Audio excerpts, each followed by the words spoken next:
Hello दोस्तों, मैं अभिषेक आप सभी का स्वागत करता हूं मेरे इस चैनल गुरुकुल वेबिनार में।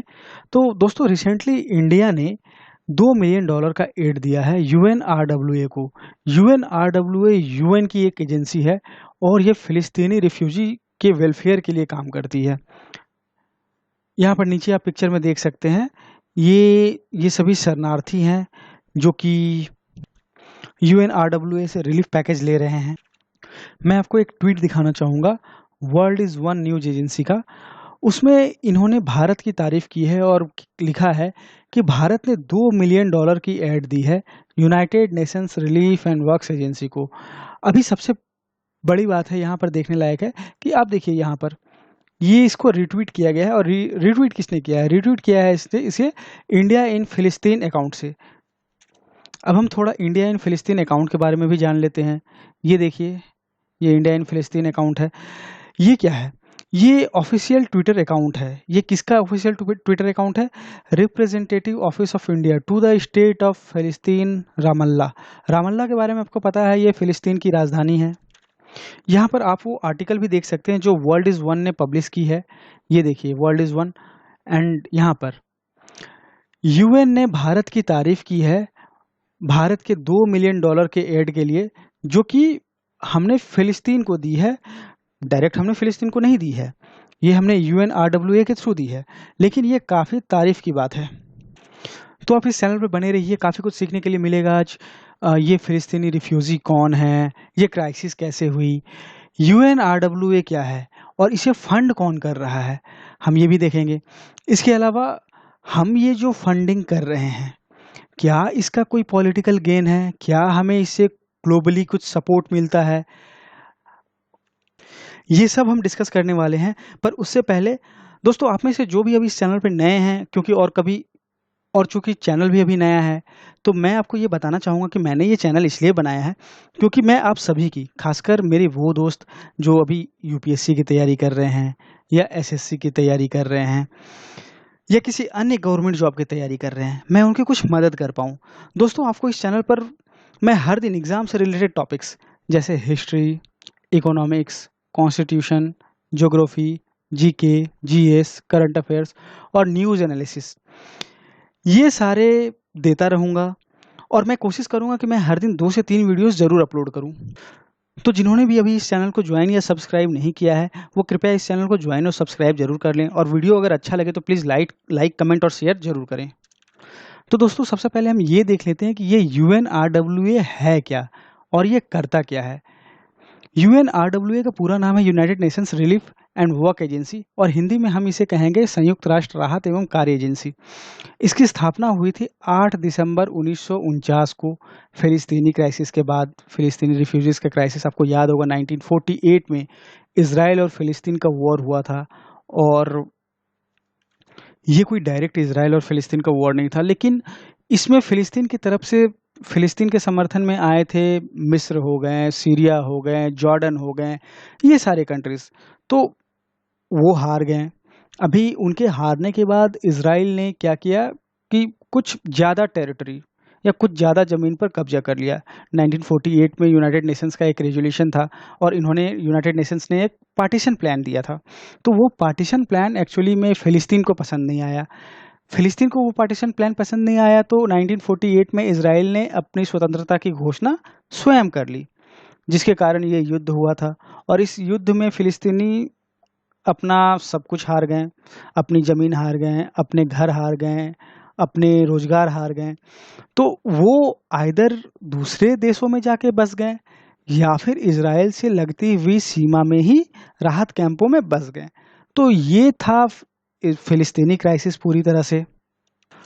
और इस घटना के फलस्वरूप जो शरणार्थी बने, उन शरणार्थियों की मदद करने के लिए यूएन एजेंसी आगे आई, जिसका नाम था यूएनआरडब्ल्यूए। इसका गठन हुआ था 8 दिसंबर 1949 में। सपोर्ट करने के लिए, किसे सपोर्ट करने के लिए? Relief and human development of फिलिस्तीनी रिफ्यूजीज। यूएन जनरल असेंबली हर 3 साल में यूएनआरडब्ल्यूए के मैंडेट को रिन्यू करती है। जो लेटेस्ट रिन्यूअल था वो हुआ था 13 दिसंबर 2019 को, और इसकी वैलिडिटी कब तक है? ये है 30 जून 2023 तक। अब आपको हम लिए चलते हैं UNRWA के ऑफिशियल वेब पेज पे। ये देख सकते हैं आप unrwa.org, ये इनका ऑफिशियल वेब पेज है। और आप में से जो लोग डोनेट करना चाहते हैं कुछ UNRWA को, वो यहाँ पर उसके लिए ऑप्शन दिया हुआ है, आप इसके थ्रू डोनेट भी कर सकते हैं। अगर हम इस वेब पेज को थोड़ा सा स्क्रॉल करते हैं तो हमें ये पता चलता है कि ये एजेंसी एक्चुअली में क्या करती है। देखिए, we provide assistance and protection for some 5.6 million फिलिस्तीन रिफ्यूजी। आप यहाँ पर देख पा रहे हैं 5.6 मिलियन, ये काफ़ी बड़ा अमाउंट है, काफ़ी लार्ज नंबर है। 5.6 मिलियन, ये अप्रोक्स 56 लाख फिलिस्तीनी रिफ्यूजीज की मदद कर रहे हैं। अभी दोस्तों कोई भी ऑर्गेनाइजेशन ऐसे तो चलती नहीं है, उसे पैसे की ज़रूरत है, फंडिंग चाहिए। तो अब हम ये चेक करेंगे कि UNRWA को आखिर फंडिंग देता कौन है और UNRWA का रिक्वायरमेंट क्या है। तो जैसा कि हम देख सक रहे हैं कि UNRWA को $1 बिलियन से ज़्यादा की ज़रूरत होती है हर साल प्रॉपरली फंक्शन करने के लिए, और उसमें United states of America largest contributor है। जैसा कि आप देख सक रहे हैं, टिल 2017 तक यूनाइटेड स्टेट्स ने काफ़ी कंट्रीब्यूशन दिया है, और इनके $1 बिलियन के बजट में सिर्फ $350 million United states of America का दिया हुआ है। बट अनफॉर्चुनेटली अगस्त 2018 में जब डोनाल्ड ट्रंप अमेरिका के राष्ट्रपति थे, तो अमेरिका ने UNRWA को फंड देना बंद कर दिया।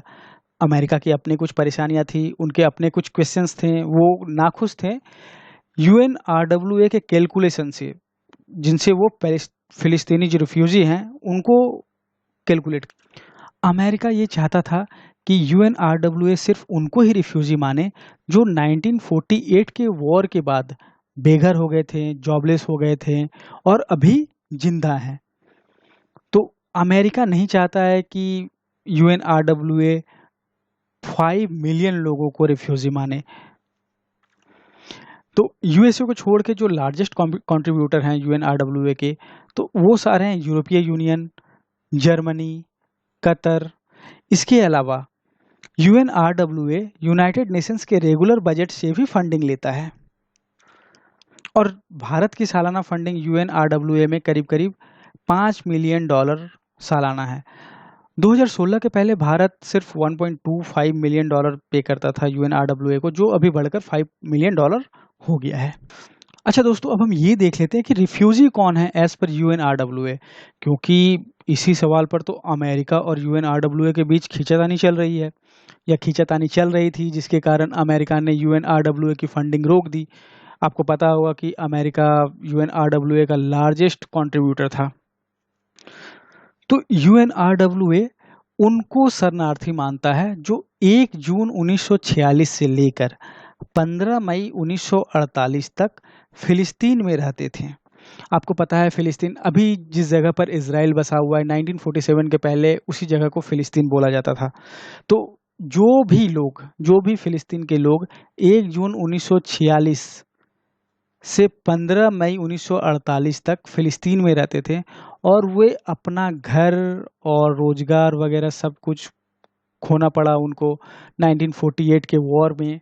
1948 का जो वॉर हुआ था इजराइल के साथ, ठीक है। तो UNRWA उनको रिफ्यूजीज मानता है। इसके अलावा उनके जो एंसेस्टर हैं या फिर जो एडॉप्टेड चिल्ड्रन भी हैं, ये देखिए उनके एंसेस्टर एंड एडॉप्टेड चिल्ड्रन जो हैं, ठीक है, UNRWA उनको भी रिफ्यूजी मानता है।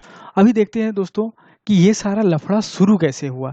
तो वर्ल्ड वॉर 2 के बाद ब्रिटेन ने जो यहूदी थे उनको बसाया, जो उस समय ये फिलिस्तीन की भूमि थी, ठीक है। तो ब्रिटेन ने उनको बसाया, और उसके बाद ब्रिटेन ने क्या किया, इशू को हैंड ओवर कर दिया यूनाइटेड नेशंस को।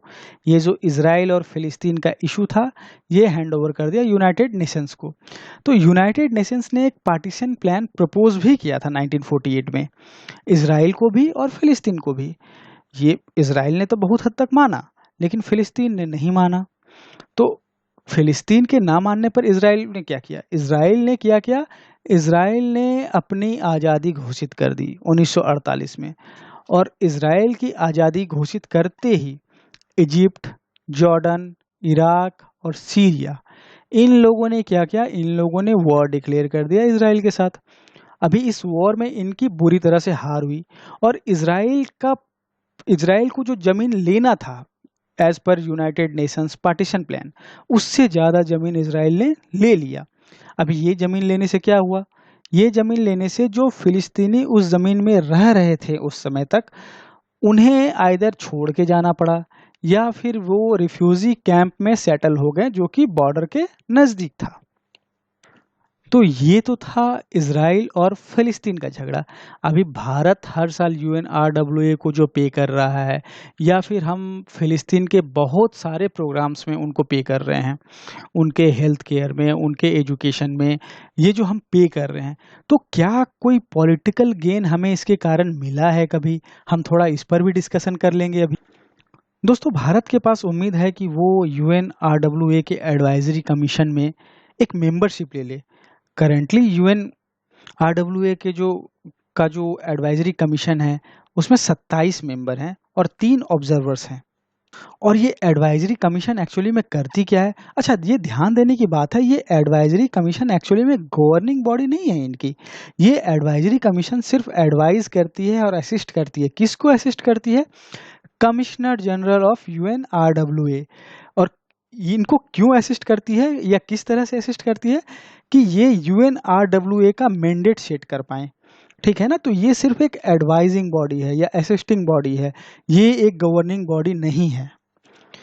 इसके अलावा फिलिस्तीन हमें वेरियस इंटरनेशनल फोरम्स पे सपोर्ट करता है। एक और एग्जांपल मैं देना चाहूँगा, ये एक रिसेंट इंसिडेंट था। आपको पता होगा, ऑर्गेनाइजेशन ऑफ इस्लामिक कोऑपरेशन, इनकी मीटिंग हुई थी और उस मीटिंग में पाकिस्तानी डिप्लोमेट ने, इन्होंने इंडिया को क्रिटिसाइज़ किया। इंडिया को क्रिटिसाइज़ किया ये कह के कि भारत में माइनॉरिटीज़ पर अत्याचार होते हैं, यहाँ पर इस्लामोफोबिया काफ़ी बढ़ गया है, और ये चाहते थे कि भारत पर कुछ सैंक्शंस लग पाए। बट मालदीव भारत के दक्षिण में एक छोटा सा द्वीप देश है, आपको पता होगा। तो मालदीव भारत के समर्थन में आया। यहाँ पर आप देख सकते हैं, Maldives comes out in strong defence of India to counter a Pakistani diplomat. तो मालदीव ने क्या कहा? मालदीव ने कहा कि भारत के बहुत सारे जो इस्लामिक नेशंस हैं, उनके साथ अच्छे संबंध हैं। यहाँ पर आप देख सकते हैं कि मालदीव ने कुछ कुछ कंट्रीज़ का नाम भी मेंशन किया, जैसे कि सऊदी अरेबिया, यूनाइटेड अरब अमीरात, अफगानिस्तान, फिलिस्तीन। ये देखिए, यहाँ पर फिलिस्तीन का नाम भी मालदीव ने मेंशन किया था इन रिसेंट ईयर। तो इंटरनेशनल रिलेशंस में ये जितने भी एड होते हैं, डोनेशंस होते हैं, या फिर जितने भी वेलफेयर प्रोजेक्ट्स होते हैं, ये काफ़ी इम्पोर्टेंट होते हैं और ये भारत को एक सॉफ्ट पावर के रूप में उभरने में काफ़ी मदद करते हैं। तो भारत के लिए ये काफ़ी ज़रूरी हो जाता है कि वो फिलिस्तीन और इजराइल के रिलेशन को उसी तरह से बैलेंस करे जैसे हमने रसिया और यूएसए के बीच में बैलेंस बना के रखा हुआ है। तो आई होप आपका कॉन्सेप्ट अब क्लियर हो गया होगा। आपको ये वीडियो कैसा लगा कमेंट में लिख के ज़रूर बताइएगा। And thanks for watching the video. Thank you. Stay safe.